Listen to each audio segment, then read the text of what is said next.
আপনাদের মোবাইলে Chrome browser আছে, কিন্তু তখন ক্রোম ব্রাউজারটা কিছুদিন ইউজ করার পর ক্রোম ব্রাউজারের ভিতরে অনেক অনেক এমবি খেয়ে থাকে। তখন তার কারণে আপনাদের মোবাইলটা অনেক অনেক স্লো কাজ করে। তাহলে সেই ক্রোম ব্রাউজারের ভিতর থেকে এমবিগুলোকে ডিলিট করে মোবাইলটাকে কিভাবে ফাস্ট কাজ করাবেন সেটা এই ভিডিওর মধ্যে আমি ক্লিয়ার আপনাদেরকে দেখিয়ে দেব। তাই ভিডিওটা ফার্স্ট টু লাস্ট পর্যন্ত দেখবেন, না হলে আপনারা শিখতে পারবেন না। তো হ্যালো বন্ধুরা, আমি সায়ের, আপনারা দেখতে পাচ্ছেন সায়ের ট্যাগ। তো চলো বেশি দেরি না করে ভিডিওটা শুরু করা যাক। তো সবার প্রথমে আপনারা ক্রোম অ্যাপে চলে আসবেন।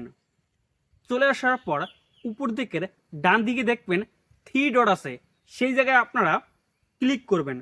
ক্লিক করার পর এখানে নিচে একটা অপশন চলে আসবে সেটিং, সেই জায়গায় আপনারা ক্লিক করবেন। ক্লিক করার পর এরকম ইন্টারফেস চলে আসবে। তখন আপনারা স্ক্রল করে নিচে চলে আসবেন। নিচে চলে আসার পর এখানে একটা অপশন দেখবেন আপনারা সাইট সেটিং, সেই জায়গায় আপনারা ক্লিক করবেন।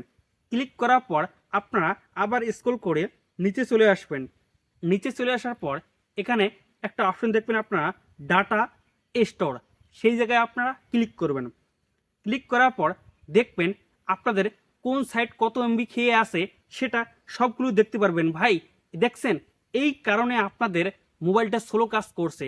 তাহলে সেগুলোকে আপনারা কিভাবে ডিলিট করবেন?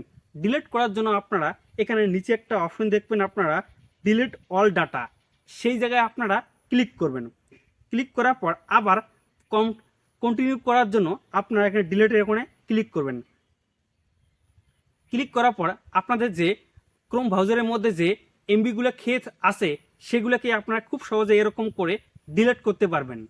তো এইভাবে খুব সহজে ক্রোম ব্রাউজারের ভিতরে যদি এমবিগুলো খেয়ে থাকে তখন সেই এমবিগুলোকে ডিলিট করে মোবাইলটাকে ফাস্ট কাজ করাতে পারেন।